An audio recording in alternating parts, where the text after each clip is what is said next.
most important thing you want me to say about it? Long time movie critic around the Inquirer. I sang a lot of work there, and I just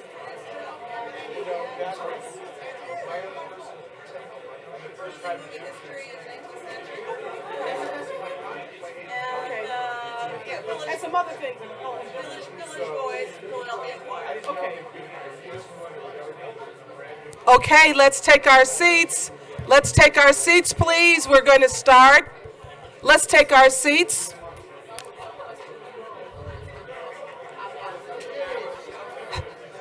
I don't think you're listening to me, please. Let's take our seats. Do I have to use this voice or this voice? Okay.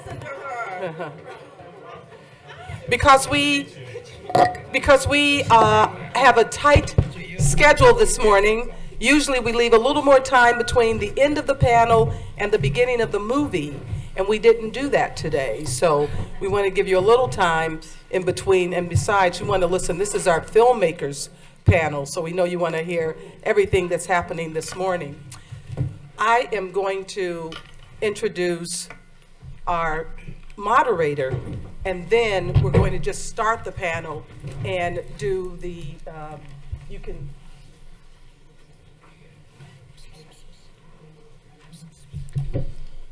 okay. So we have with us moderating our filmmakers panel this morning, and I think we called it Me Too, Time's Up,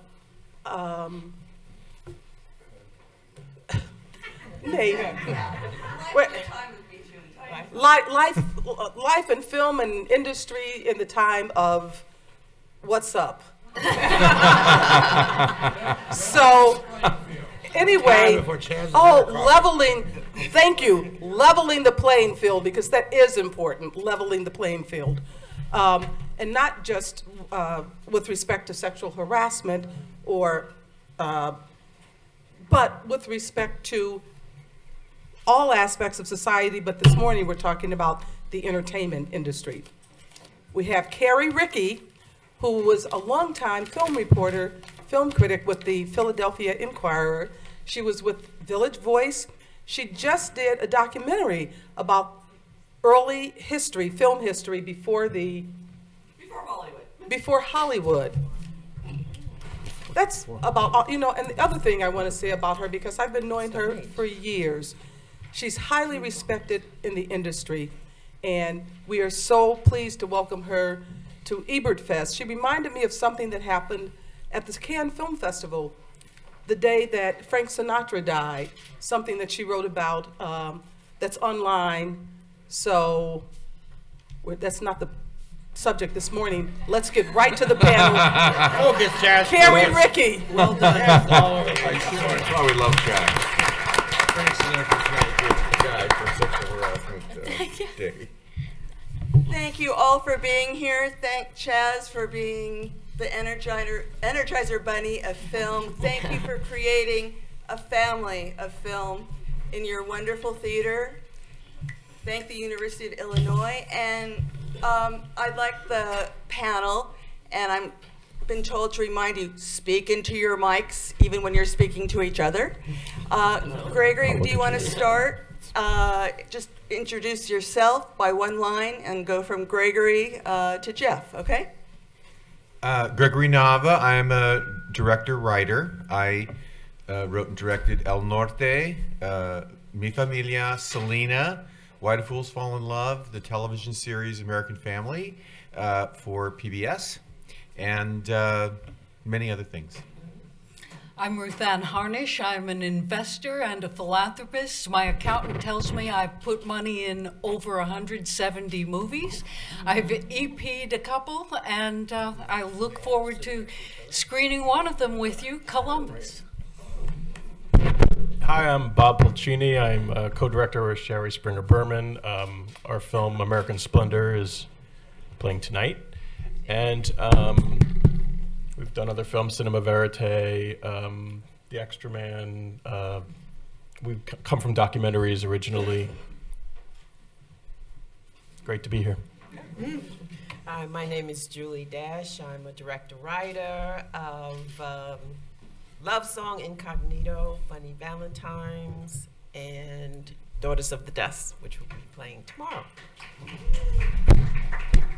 I'm Shari Springer-Berman, the other half of the Robert Pulcini team.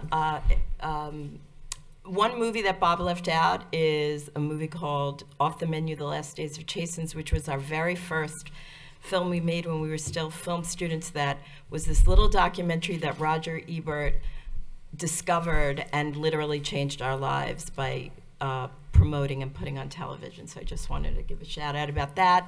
And right now I am really focused on Time's Up. And we will talk about that. I'm so honored to be sitting so close to Julie Dash. You don't need to introduce yourself, but wow, I'm going to try to, not faint. I'm Koganada. I'm the writer and director of Columbus. I'm Darian Michelle Gibson. I'm the National Director of SAG Indie, so I teach independent filmmakers how to make independent film.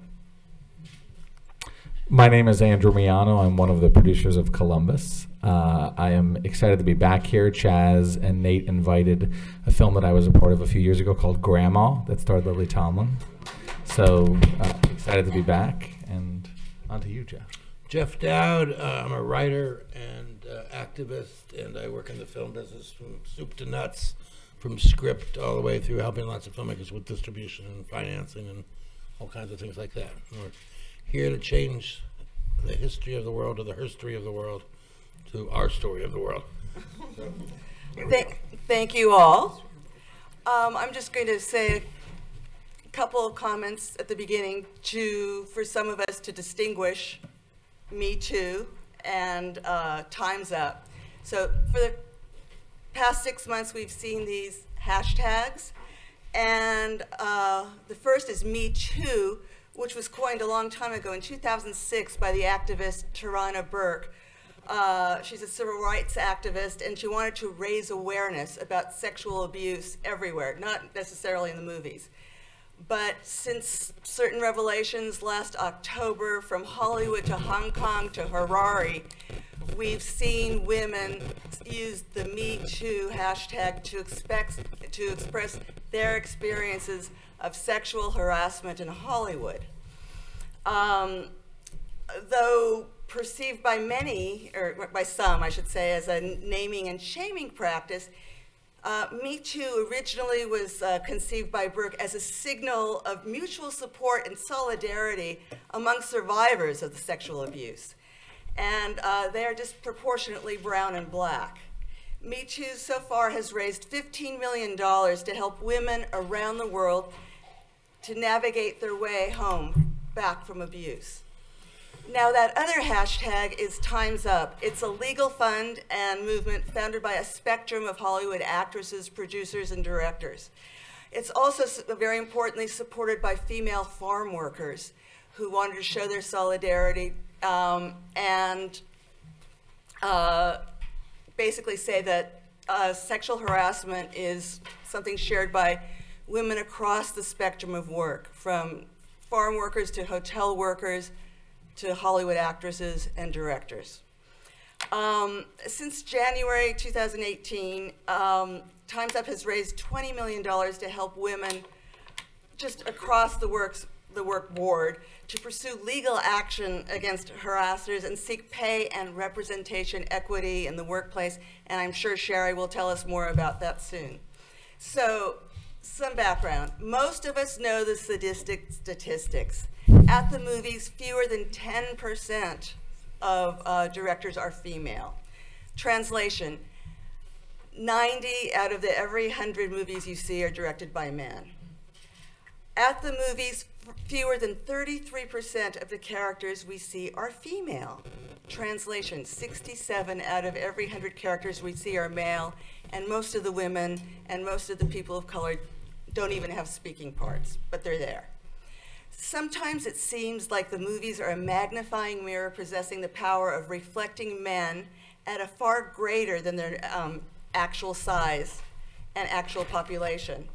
When men are less magnified and multiplied, women seem minimized and subtracted. Now, I want to thank the men on this panel for, not just for being here, but for including women in their movies. I mean, is there a better, father-daughter story than Selena, which we saw yesterday?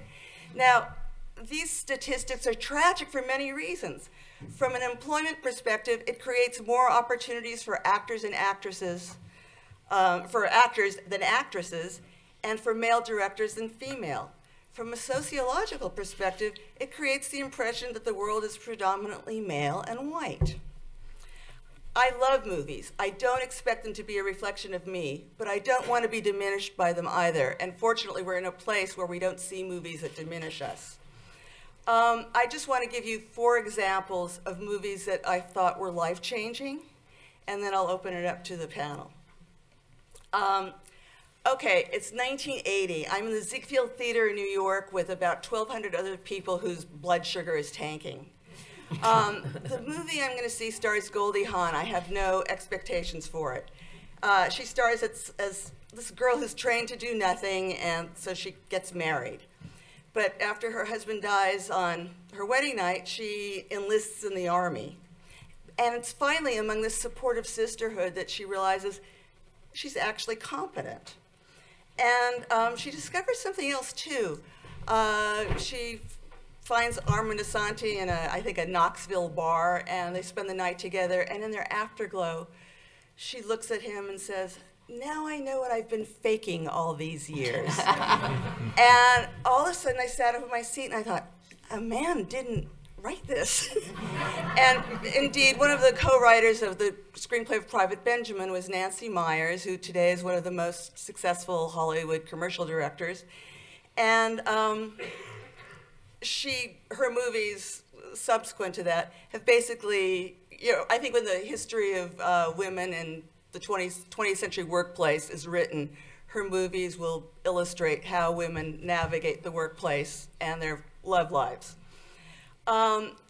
That movie gave me something I didn't know I wanted, a woman's voice and a woman's perspective on an encounter typically told by men. Cut to 1991, I'm alone at the Ritz-5, an art film theater in Philadelphia. It's 10 a.m., I'm seeing this movie by Julie Dash, whose shorts I'm familiar with. And then I see Daughters of the Dust. Nothing prepares me for the beauty and the complexity and the poetry of this film set in the early 20th century off of Barrier Island near South Carolina. The movie ebbs and surges like the tides. Daughters looks back to the West African cultural traditions and ahead to the Great Migration. And the colors, the vivid corn yellow, the indigo, the tomato colors, they take my breath away. And this film, which has what I would call a Last Supper before the family's dispersal, honors the ancestors, is narrated by an unborn child, and is anchored by a matriarch who stays on the island. And here was a movie that once again gave me what I didn't know I wanted and needed, a story of people I never knew before existed, and a profound sense of their present, past, and future all kind of happening at the same time. I'd never seen a movie deal with time like that before. So cut to 2011. I'm one of like 3 people at a mall in New Jersey at the AMC Cherry Hill. It's about midday for a Friday screening of a film called I Will Follow. It's the feature debut of someone called Ava DuVernay. Initially, I'm totally sucked into the film. It's like a chamber solo of a woman who's just grief-stricken. Her beloved aunt has died, and her romance is on the critical list. Her career is in limbo because she's been the caretaker for this beloved aunt. She's put her life on hold to nurse the aunt, and packing of her aunt's belongings allows her to, unpack her own emotional baggage. And she begins to resolve the nagging question of whether it's better to honor the departed by creating a shrine to her possessions, or by following her aunt's adventurous spirit. And another movie I didn't know I needed. It helped exercise my grief over my father who had recently died, and really made me conscious of embracing his humor and his work ethic and not his stuff. And cut to 2014. I'm in a very swank New York screening room with about a dozen others to preview Alma Asante's Belle. Now, many of you who saw it last night know that it's based on a real 18th century woman, daughter of a British naval officer and enslaved African. She's brought to England to be raised by her great uncle, who's the Lord Chief Justice of England, while slavery is still legal in Britain. The relationship between Belle and her uncle is as exquisitely drawn as that between Elizabeth Bennet and her beloved father in Pride and Prejudice. The Lord Chief Justice and Belle become even closer when he has to adjudicate a case that cuts to the quick of Belle's predicament. Is it just, as in fair, that black humans are deemed private property? And this is a movie not only about a relationship between a father and a daughter, but how that relationship will reshape British history, and how paternal and filial love can actually lead to social justice. Rather than making me feel diminished, these movies enlarge and elevate me. And since Julie is here, I'd like to thank her so much for Daughters of the Dust. And I cite the uniqueness. I cite the uniqueness of female storytelling because it's stories such as these that sometimes get eclipsed in the shattering stories of sexual harassment that we hear in Me Too, which are titillating and creepy, and about Time's Up, which is meant to go forward from Me Too and create a world that is safe for women in Hollywood. So, just one more question. How many movies do you guys think were released by Universal Pictures in 1917? Movies by women directors. Throw out a number. 7. How many movies do you think were released by women directors in 2017 by Universal Pictures? 1/2. A woman named, oh God, what's her name? Jerrica Cleland co-directed Ratchet and Clank. I just want you to know that in 1917, there were more female screenwriters and directors in Hollywood proportionally than there are now. I don't know why. So let's talk about the past briefly, the past 100-odd years. Why do we think this is? Why do we think there were more female directors then than now? Greg, do you want to start? And we'll go across. You know, it's a very interesting point that is being, made, Carrie's making. I'm, governor in the Motion Picture Academy and very involved in the new museum which is being done. And this issue just came up at our last museum meeting. And they're going to be having a special part of the exhibit dedicated to women involved in the film business during the silent era, because there were almost all the editors were women. And they have photographs of these big, kind of warehouses full of women cutting all the movies. The screenwriters and directors, there were so many women involved, and they're doing a special exhibit about this. And the reason for it is very much due to the fact that at that particular time, the movies were not something that was seen as something that you wanted to do. It was like a beginning industry that people thought was silly or that was not very important. And so you had an enormous number of positions that needed to be filled. And, editing movies was like, sewing in the garment district, right? So they had all these women cutting these things, and they would hand paint, silent movies, and they had all these women painting frame by frame and doing all this tremendous amount of work because it wasn't a job that men wanted to do. As soon as the film business became important, major, and profitable, and suddenly these were jobs that men wanted, then women got moved out in all of these various positions. Also, there were writers were to a very large extent, women. And there were many women like June Mathis who became incredibly important in terms of the film industry and in moving and creating movies. And June Mathis was, of course, very famous for having brought the Latino, ethos into films, because she's the one who discovered and really created the movie Four Horsemen of the Apocalypse and brought Rudolph Valentino to play that famous role, and he does the tango in this particular piece. And this, of course, opened the door to Ramon Navarro and Dolores Del Rio and Lupe Velez, and there were all of these incredible Latino stars in the early days of Hollywood. And Japanese stars. And Cecilia Japanese stars, Hayakawa. and Greta Garbo, and Paula Negri, and there was a lot of diversity in terms of the actors in that particular time. As a matter of fact, there was a actor from Brooklyn whose name was Richard Krantz, who wanted to become an actor, and he changed his name to Ricardo Cortez, so because he couldn't get into the movie business unless he became an It was exotic. much better to be Latino than Jewish then. That's believe right. me. And it was easier to get into the film business,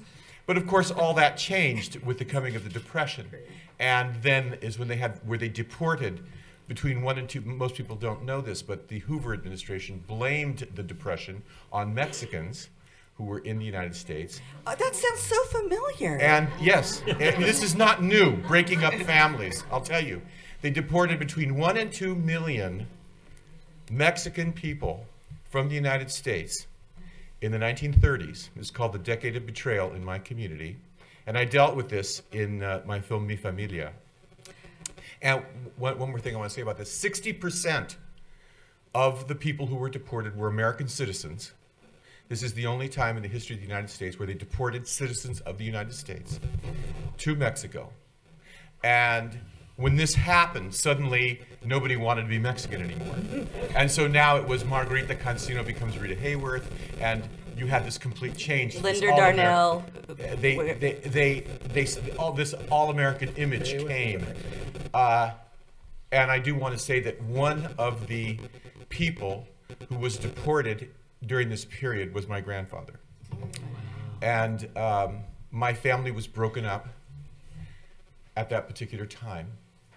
And this is why I made El Norte and why I work on this issue.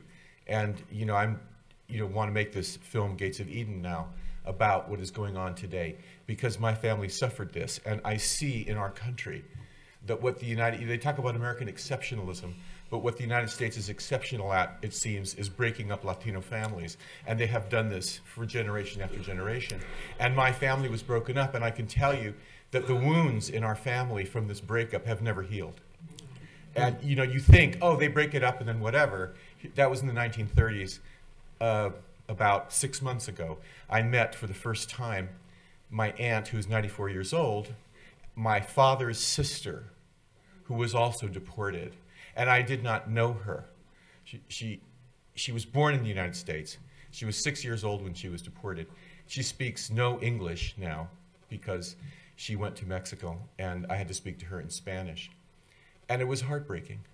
And these wounds don't heal. And so what is going on today is a tragedy, and it's nothing new. Every single Latino family that I know has been touched by these kinds of deportations. And what I want to say is that you see, in answer to your question, how the history affects the images that are on the screen.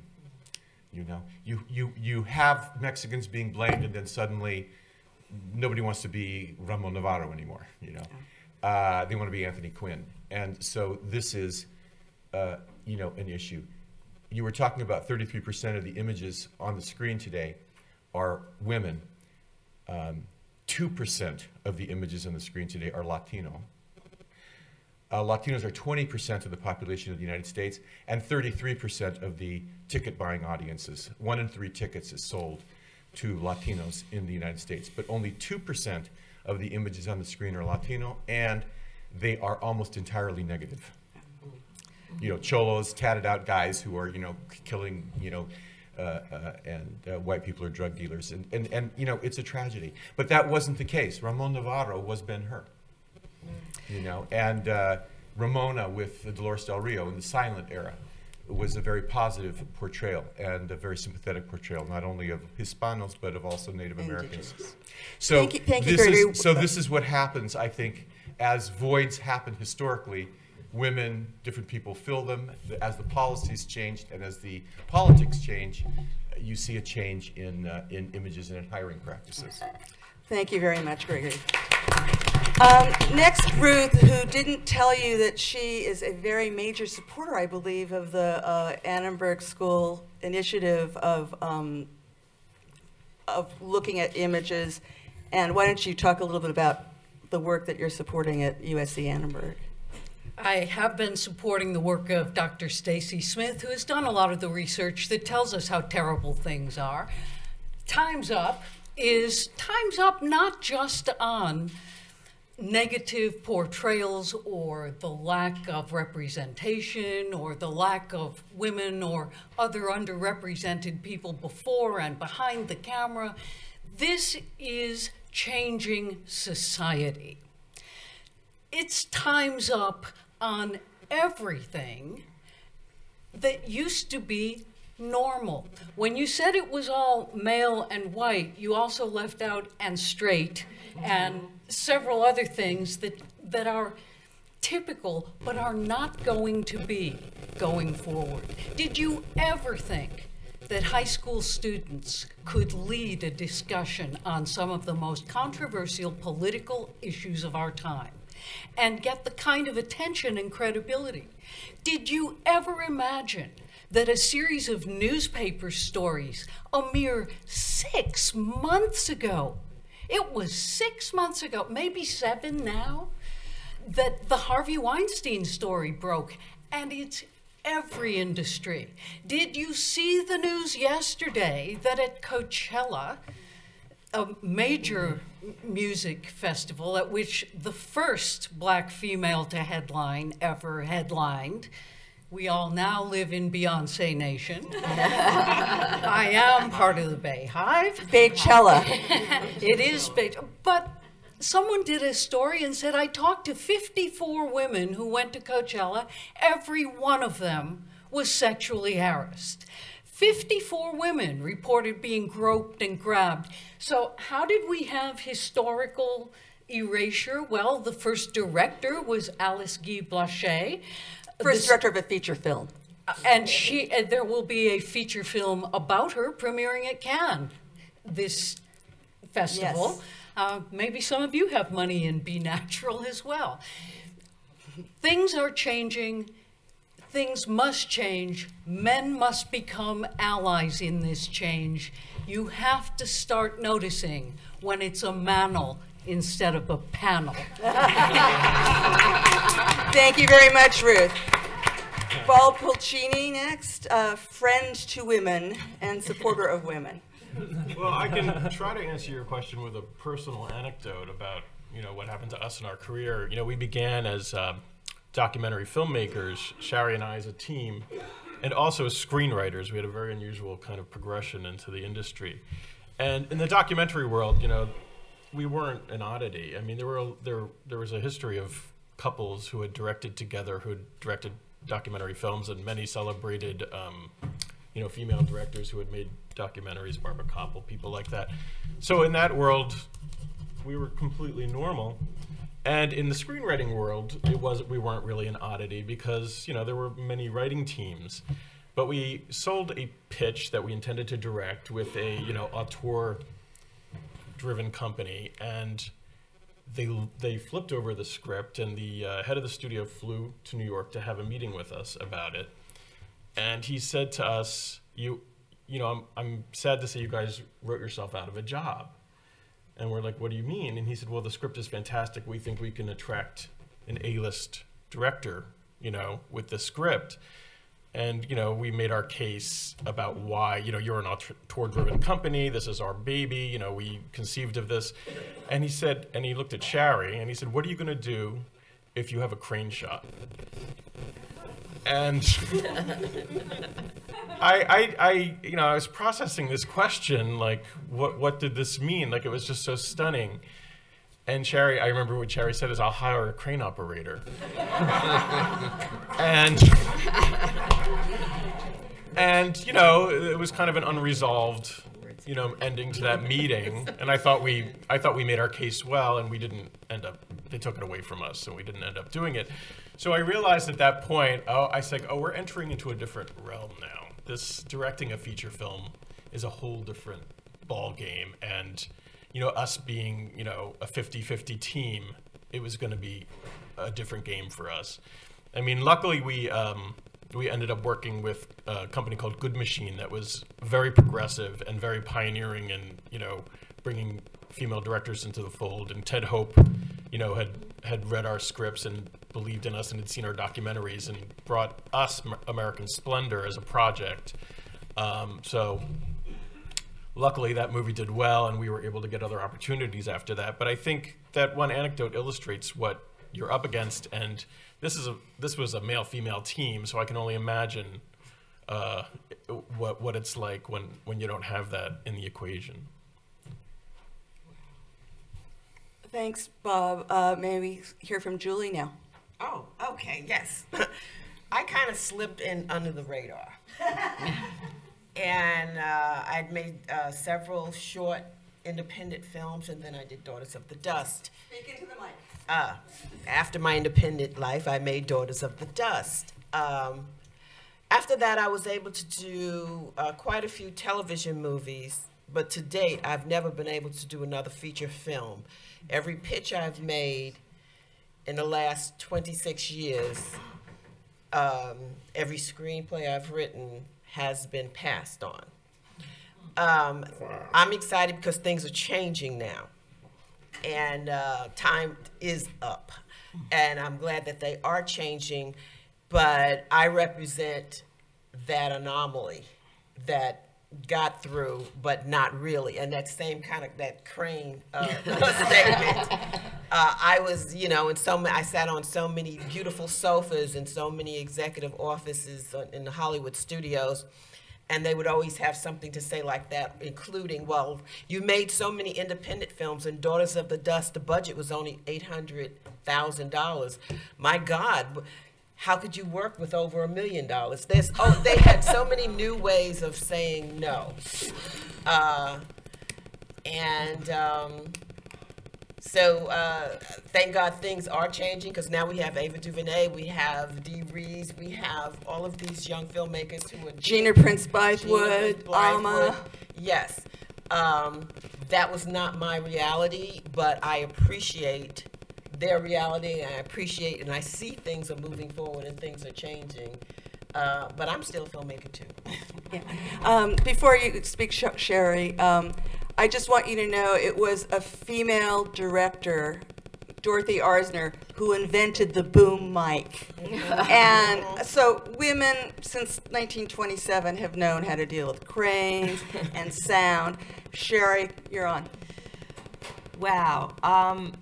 I just want to say that I was so inspired by your film, and it was one of the things, Daughters of the Dust was one of the things that made me believe that I could be a director. I always thought, oh, I'd just be a screenwriter. And so somebody say yes to this woman so she can, yeah, she deserves it. So one of the opportunities that Bob and I got was to work on a movie called The Nanny, to write and direct a movie called The Nanny Diaries. And unfortunately, that movie was produced by the Weinstein Company. So I have the good fortune, or misfortune actually, to be one of the few female directors who actually made a film. Harvey has bought a lot of movies from female directors, but he has not actually produced films with that many female directors. So, and it was a pretty horrific experience, as everyone could imagine. So when the Ronan Farrow and the New York Times pieces came out, it was shattering to me. I was not personally harassed by Harvey. I was not his type and out of his age range. But thank God. But I was endlessly tortured by the thought what might have happened on my set, what might have happened to my actors, to the people around me. Bob and I try to make every movie we make, because we're a couple, like a family, and to me that's protecting all the people that are part of it and making it a safe and healthy and happy work environment. And suddenly that, I questioned that. I didn't see anything, but I like literally stayed up at night rethinking every day, trying to go back and remember, you know, did something happen? Did someone say something? Did I miss something? Was I distracted? And Bob the same. We went over it and over it. We were kind of paralyzed for a while. And then I got an opportunity to sign on to a letter and be part of a group called Time's Up. And it was suddenly, I felt like I could do something positive. I couldn't change history, but we could do something and change something moving forward. And it's been incredibly empowering and incredibly successful. The letter was printed in the New York Times, and Time's Up came out on New Year's Day, 2018. It's so recent, and the cultural shift that it's made and the impact it's made is incredible. And it's a very simple agenda, which is just to create a safe and healthy and equal work environment for all. And it started with a group of women in the entertainment business, but it has grown, and we have Time's Up advertising now. We have an alliance with the female farm workers. We have an alliance with venture capitalists, just came out. We are moving into and opening up to industries, all having sort of tentacles that are going out into all walks of life. And one of the things that is very important is the legal fund that we created. That last I checked, it was 26 million. Has it grown? Since January 1st. And the idea of this legal fund is not necessarily for the famous actresses, because they have access to lawyers and money. It's for the minimum wage workers, for the woman who works in hotels, janitorial staff, restaurant workers, farm workers, people who don't necessarily speak English well, people who don't have access to money, people who can't afford to lose their jobs. And this is a number they can call and get help. So it's a feeling like, and we have other initiatives, 50-50 by 2020. We have all kinds of great initiatives, but the immediate thing is this amazing legal fund and getting the word out. So this is like a very important and focus for me, and I'm very proud to be a part of it.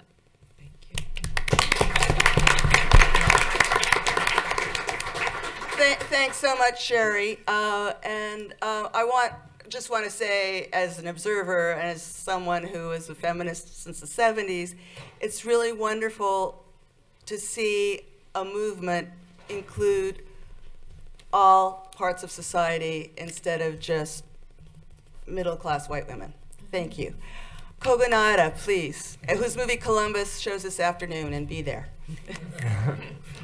There's so much wisdom here, so I would really rather listen and learn, but I'm going to try to be quick. I think the only two things I want to add is, one is, I think the perpetuation of myths that support bad practices. So there's always this this myth of who is capable of directing and the people, what people want to see, you know. So I think you're constantly hearing that, oh, people don't want to hear female stories or black stories or Asian stories or see them represented. And these are myths, and we see those breaking, you know, the Black Panther. I mean, it's just constantly those myths get disrupted, but that's what continues a kind of mentality or gives people excuses to continue bad practices. So yeah, I think that's something that we have to continue to address.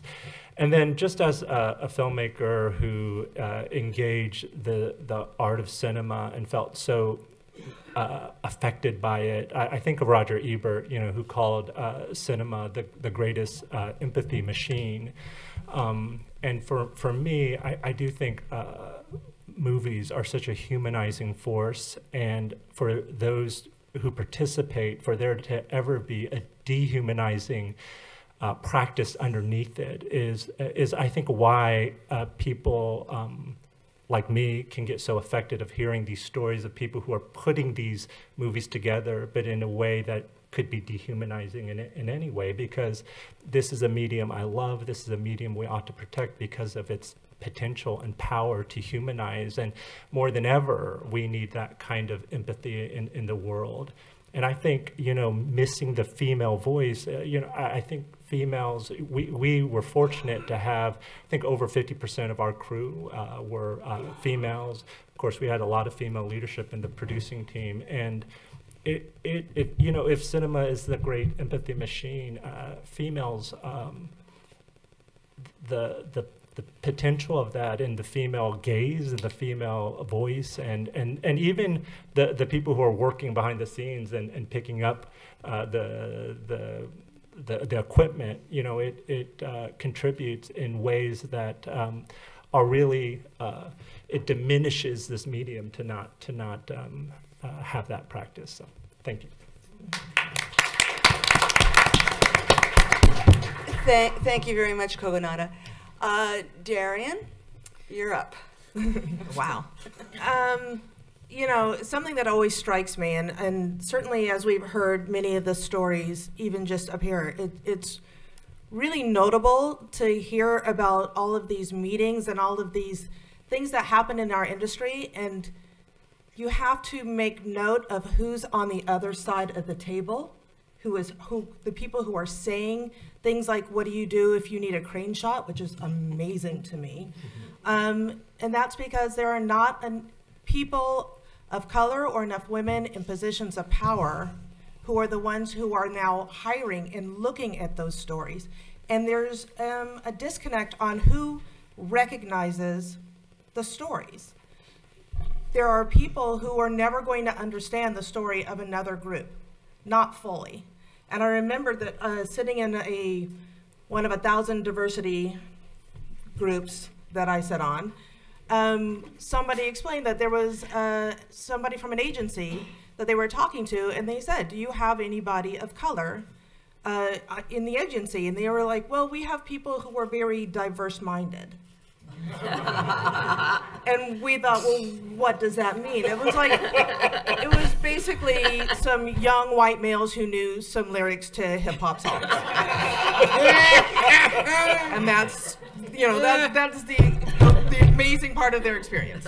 So until we have people of color, of all color, sitting in positions who can read and understand a story and know what they have, then we're not going to get green lights to amazing stories that I'm sure Julie has. But if you're the person on the other side can't understand the context and the flavor and the full tapestry of it, how are they ever going to say yes to it? So we are pushing up against the same problem. We have more talent on one side, and we have the exact same person on the other. So we need women who are moving up the chain and not hitting ceilings, but we have no people of color who are beyond maybe director level at studios. There's nobody very high.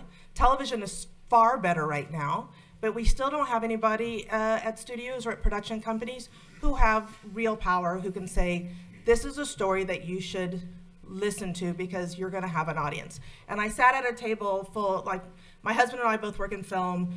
We go to a school where a lot of the parents work in film, and we had a dinner with a few people that were 3 different studios represented, and one of the men said, what do you think? Do you think Black Panther is really gonna do what they say it's gonna do? And I just looked at him, and he said, and mind you, this was a month or 2 before it opened.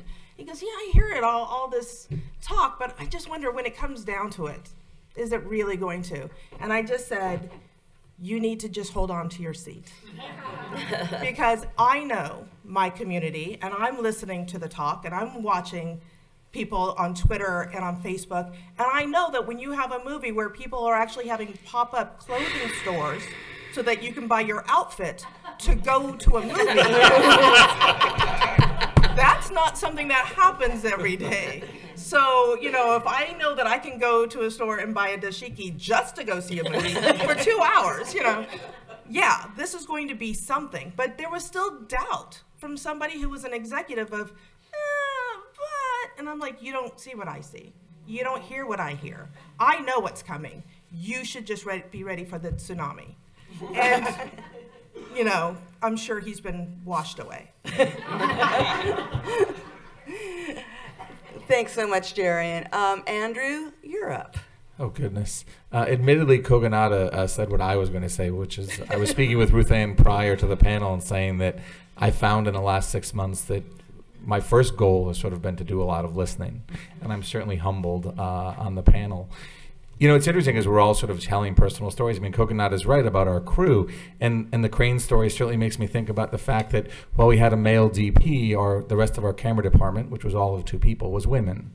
And of our grip and gaffer department, there were 4 people. 1 key was a man and 1 key was a woman. And admittedly, it was a non-union movie, so don't tell anyone. They all helped each other out.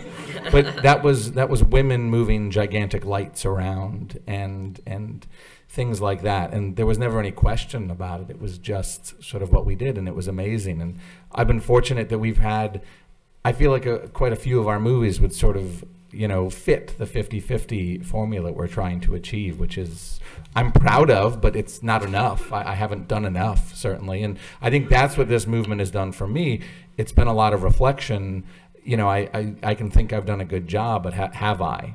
And how have my sets been? And, you know, I'm partnered with two male directors, the Whites brothers, who have written a lot of movies that, you know, I've been fortunate. A handful of the movies I've made recently have all been young women in the lead or Lily Tomlin in the lead. And again, I don't necessarily feel like that's enough, and I'm not patting myself on the back. But I also think a lot of what the last 6 months have done, and in essence the last 13 years, for me, a lot of what I focus on is actually very personal. I have a 13-year-old boy, and I stress every day about his relationship to his friends, to his bullies, to his peers, and to women. And, you know, that's very personal, admittedly. That's not, I mean, hopefully it's making a change because he goes out into the world and is a good person. But I stress about that all the time. And admittedly, when he heard the other day that I was on this panel, he said, why would people want to hear what you want to say? Which is very appropriate for a 13-year-old. But I, you know, I know that he was recently, he goes to one of those, you know, certainly private, but an alternative school in Los Angeles. And they recently had a sit down where the boys were asked to just listen to the women or the girls. And this group of 13-year-old girls gave examples of how they had been sort of harassed or sexualized. And the female teacher said to my wife and I that the boys were shocked at what they heard. And, you know, I think there's a lot of change going on with our youth, and there's a lot more gender fluidity and a lot more openness. And I want to believe, and we're in a bubble in LA, so I want to believe my son doesn't see color, but you know, we're figuring that out. But again, I think I'm starting there, and I'm just trying to listen and you know, I want to stay trying to do my best, and guess what? I'm probably not, because very few of us do our best. So that's sort of what I'm sort of striving towards. Thanks, Andrew. Jeff, I have a specific question for you. Why do you think there's been so little movement towards inclusion in the movie industry? Well, can I dodge the question for a second and get to it? As we speak, many of you may have seen the news today, and there's yet again another national walkout of high school kids going on today. And there's yet another shooting in Florida today. Okay, and I don't know the exact things that happened to that, but it happened today at a school or something like that. But look, we're in that I will get to this, Carrie. But to put this in context, we're in revolutionary times right now. Okay, the 60s and 70s were times of cultural change, but not systemic change per se. All systems are in play right now: transportation, energy, health, financing, banking. You know, I can go on, but you can think of it. And so there's choices of either going one way or another way with energy, okay? And so what does this say about, from my point of view, well, I think all our points of view, it's women in particular, but also all kinds of people that are going to lead the way with what the future can be, okay? And it's very, very important that we put that in context of what's potential, not just in terms of making sure there's more people there, but what are we doing with, you know, the stories we're telling, okay? And how does that empower the younger generation and actually empower us all? Okay, so that's the time we're in. By the way, I want Julie, on behalf of my daughter Annabelle, who was going on and on about Daughters in the Dust, and she can't be there because she's at school today here, because she's at school today in DePaul in Chicago, 22 years old. But she would be, you know, I'm thanking you on behalf of her as well as everybody else. It's a movie that she discovered on her own somehow, and it really affected her.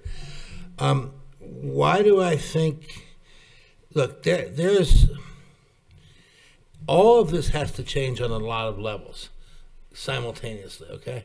And whether it's, you know, what all the different people here have been speaking about in terms of the people with power, the financial people, people with studios, et cetera, et cetera, et cetera. What's been holding it back is many, many things.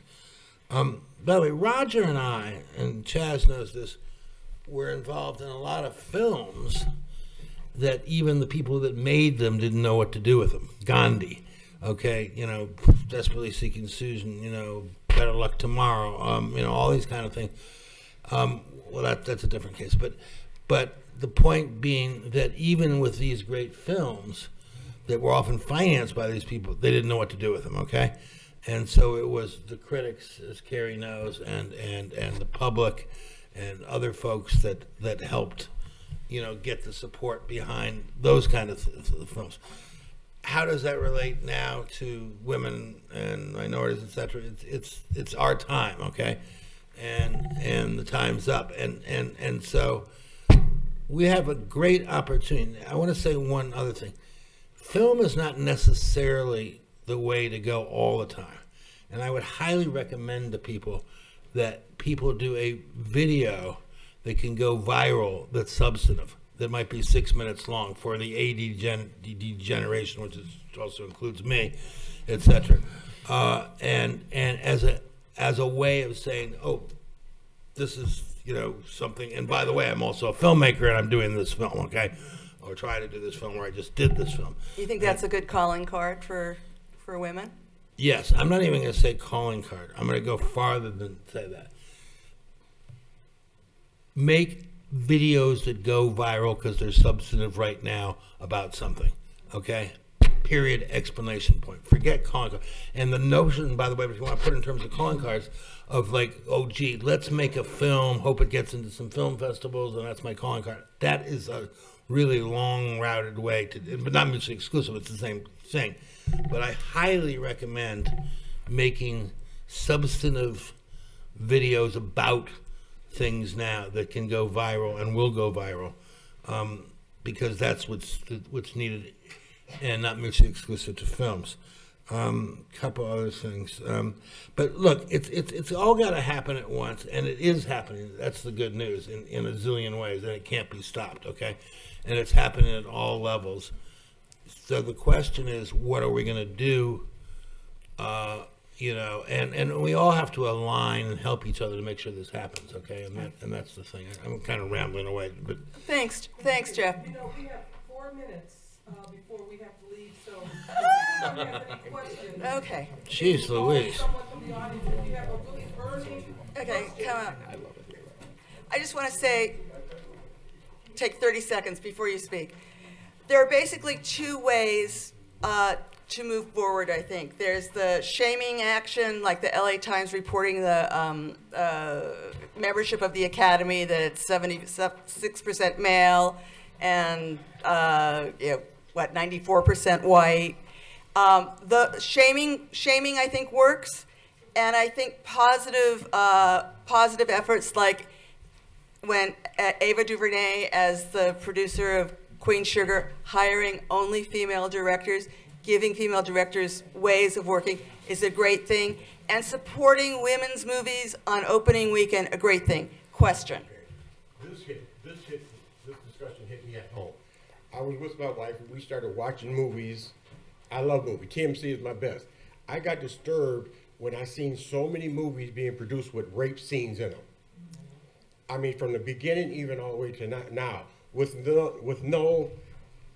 was no reason or why oh yeah, there's a reason, because the directors get off on them. Or they weren't. Nobody was ever accused. You know, it wasn't taken care of. And then the movement. I live in Michigan, and then finding out all these rape cases, is just put away.